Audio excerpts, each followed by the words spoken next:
What's poppin', fam? Welcome to Don't Touch My Mindset, a podcast that is designed to uplift, inspire, and motivate you, and most importantly, share tools to help you protect that mindset.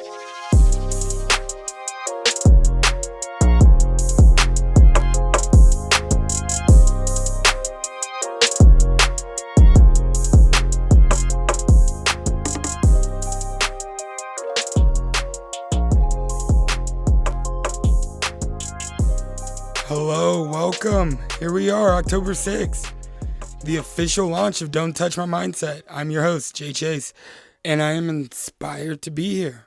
Hi. Man, stoked.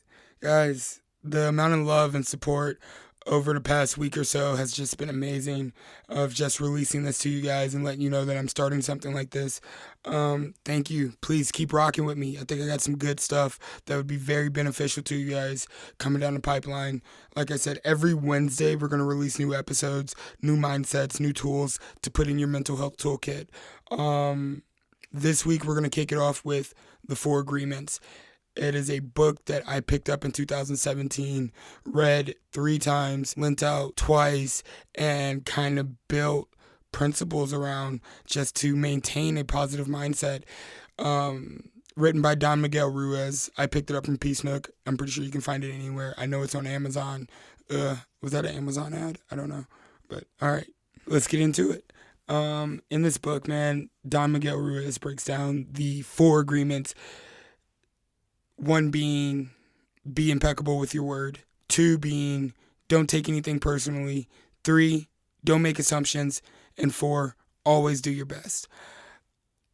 I ran into this book and it was life-changing for me because I was lost at this point in my life. I didn't know how to be a good person. I didn't know where to start. I didn't know what to do. Mental health was so foreign to me at this point in my life. This book helped me focus. It helped me pick a clear path of self-betterment and self-development and focus on that, and it built the principles of this positive mindset I have today from the ground up.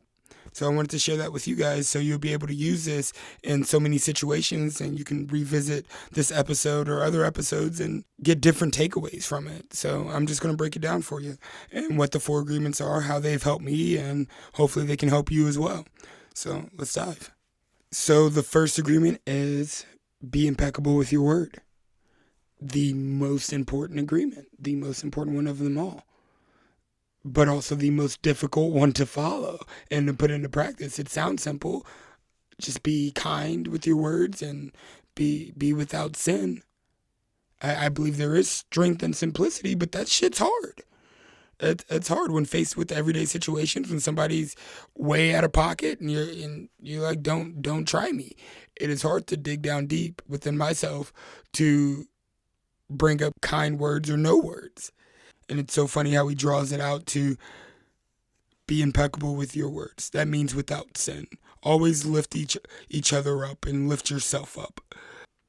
So how do we do that when somebody looks at us and says, why the fuck did you wear that today? You look like shit. Or what's that look on your face? How do we do that? Our word is our strongest tool that we possess. It gives us the power to create. It is God's direct gift to us. For even in the Bible, it says that in the beginning there was the Word, and the Word was God, and God was with the Word. The Word is what gives us our power to create our reality, our dream, what we feel, what we think, who we really are comes to life through our words. We manifest that through our words. If I tell myself I'm a piece of shit, I'm going to believe that until I let go of that agreement. If I tell myself that I'm amazing and I can sell a car to anybody, I'm going to believe that and approach every situation like I'm amazing and I can sell a car to anybody. So our word is detrimental to our mindset. What we tell ourselves, how we express, and what we communicate gives us the power to create our own heaven on earth or our own hell on earth. It all comes down to what you do with your word. You can look at it like a double-edged sword. It gives you the power to create the most beautiful dream / heaven on earth, but it also holds the power to destroy everything around you as well. An example, have we ever been in a heated argument and you wanted to hurt somebody? You wanted to tear them down. You wanted them to feel what you felt. So you used your word in a malicious way and created hell in that situation, in that moment. I'm guilty of it. I'm not perfect. These are still practices that I'm practicing every single day. When it comes down to it, we have the opportunity to use our word in a positive way every single day, whether that's within conversations that we have, what we write, what we post, the things that we put out there. We can use our words to lift people up, to inspire people, to uplift people. And people listen. People listen to our words. When we argue with them, people listen, people believe them, and that turns into their truth. When we uplift them, people listen to them, they hold on to that, and that turns into their truth. It's a double-edged sword, and you just got to know which way you're swinging your word. If I love myself enough, you're going to feel that within the interaction that I have with you. I'm going to lift you up with kind words as I lift myself up. If I hate myself and don't like myself, I'm probably going to be mean to you. You know, there's that saying, you run into one asshole, he's probably an asshole. But if you run into 10 assholes, you're probably the asshole. And I think that's a direct correlation with the way that we use our word and the way that we view ourselves and the way that we love ourselves. That, in a shot glass, is the first agreement. Be impeccable with your word. Don't go against yourself. Lift yourself up. Lift others up. And be inspiring always. And like I said, that is the most important agreement, but also the most difficult one to follow and practice. The next 3 agreements are basically branches of or are born from the first agreement. The second agreement, don't take anything personally. If you're walking down the street and somebody yells out, "Hey, what up, stupid? You look ugly today." Are you going to hold on to that dare and turn that into your truth? No, probably most likely not, because you don't know this person. This person doesn't know any truth about you, so you have nothing to agree with when that person speaks to you. But what if it's somebody who's close to you? What if it's somebody you know, love, and trust, who tell you, "Hey, you don't give me the room to grow or be myself." Damn, that's like a dagger in the heart. And this agreement helps so much when we think that that's a direct attack, or if this person is saying this about us. But in actuality, they're not. They're saying that they need time to grow. They don't believe that they can do that here. It has nothing to do with you. It's them and their mental roadblock. I know that is a hard way to look at it, but when we are in the moment, sometimes we have to put on a fresh pair of lenses and say, why is this happening? Why is this being said right now in the way that it's being said? I can't take this personally, because if I'm in a good headspace and a good mindset and I'm doing my best to be impeccable with my word and coming from a loving place always, then I can't take this personally. This is something that they are dealing with, that they are fighting. And if you make this agreement with them or what they said, then you suck in that emotional poison and now you're infected. They have infected your mindset of where you are in a good place or a good headspace.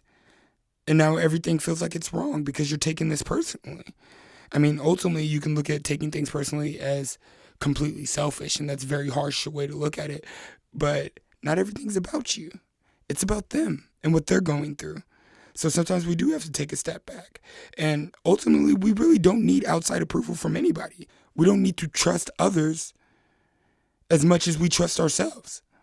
We need to fully believe in ourselves and know that, hey, whatever this person's going through, that's what they're dealing with. That has nothing to do with me. Let me keep pushing towards the better person and the personal development road that I want to be on, my journey. Practicing this agreement will likely have you start looking at little tiny lies that have turned into agreements, that have turned into truths that you've told yourself, and you can start breaking them down and start freeing yourself from this living hell or this cycle of negative thoughts that you have in your mind, or thinking someone's talking about you when somebody passes by, or thinking that everybody's out to get you when they're not. I've been there. I thought the world owed me something. When I was deep in my addiction, I thought that every person wanted something from me and I had to prove myself to everybody that I'm a man. And that wasn't the case. I took everything personally. I had this chip on my shoulder, and if you said the wrong thing to me, I'm popping off. But that's not who I am today after taking a hard look at myself and knowing that these agreements aren't true of what people have said about me. Oh, Jay, he's a drunk. Oh, he's angry. Oh, man, don't hang out with him. No, these things aren't true. So I have to break those agreements and those lies by not taking what other people say about me personally. And it only gets better from here. Practicing the first and second agreement only makes the third agreement easier. Don't make assumptions. See, the problem with assumptions is that we believe they are truth, and they're not. Assumptions are all around us. They're in the conversations that we have on the daily. They're in the media that we consume. They're on the Facebook and the Instagram and the Twitters and all the social media. We start making assumptions as soon as we see something. But we have to ask ourselves questions. We have to fact find and ask ourselves, is this truth? Do we know this to be truth? Man, my therapist broke this down so well for me. She said, when an assumption arises, ask yourself, do we know this to be truth? No. How would we feel if it was true? Like shit. How would we feel if it's not true? Good. So why don't we find out if it's true? Ask the questions, and that is something that we have to ask ourselves. That's part of doing the work. That's of what I do whenever an assumption arises, whether that's in the workplace, in our friendships, relationships, with our significant others, whatever it may be. We have to ask ourselves those questions when those assumptions arise. So we're not going crazy. If we're not skeptical of ourselves and we don't ask ourselves questions about the things that we tell ourselves, we get emotionally poisoned. And that's the snowball effect. It causes us to misuse our word, and then we probably take things personally, and this mindset that we're building falls apart. It crumbles. Because we believe the lies and assumptions that we tell ourselves. Even any small assumption can change our mindset, from a smile to a side eye. A lot of assumptions can come from that. If we're walking past somebody and they side eye us, we instantly get angry. What are they looking at? What do they want? Or are they judging me? No. Or if it's a smile, it can change my entire day. I got some positive energy coming my way. It is those things that we have to be skeptical of and know that, like, hey, I need to take this with a grain of salt or at face value, that it is what it is. A smile, a side eye. Something's wrong with that person. That person's having a good day, And that's how we counteract making assumptions. That's how we fight it, is always do your best. No more, no less. This is more of like a call to action for the first three agreements. But you have to remember, your best is not always going to be the same from time to time. Your best is going to be at its higher quality when you wake up in the morning refreshed after a good night's rest versus after a long day at work and you're tired at night. Your best will not be the same, but as long as you try your best, it's going to eliminate that inner judge. It's going to eliminate the questions. It's going to eliminate the assumptions. It's going to eliminate that I could have done more feeling. When you're able to look at that inner judge and say, no, I couldn't have done more. I tried my best. I was impeccable with my word. I didn't take anything personally. I didn't make any assumptions. I tried my best to come from a loving and caring place. There's no judgment there on yourself, and you're able to not hold yourself to this unattainable standard of being a good person or what the world paints you as, because you don't need approval from anybody and you're doing your best. You can even quiet that inner critic, and ultimately it encourages the inner coach. So yeah, always, always, always, always do your best, no matter what that may be in. If that's getting up at 4 o'clock in the morning and shoveling hog shit, do it to the best of your ability, so you know you didn't cheat yourself.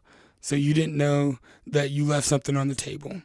You left money out there, or you left stamina out there, you left you out there because you weren't true to yourself, because you didn't try your best. You're just going through the motions. I really hope this helps you guys. I really hope that this has inspired you to kind of relook at your mindset, kind of redefine the way that you approach situations. I hope you can use this like I've used this in my life.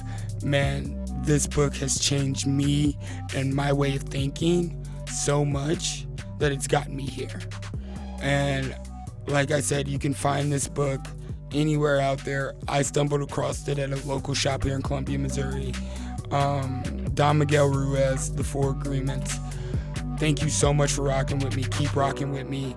I'm so happy to be here. Got some more stuff coming, so come back every Wednesday. And remember, stay focused, stay inspired, and please don't let anyone touch your mindset.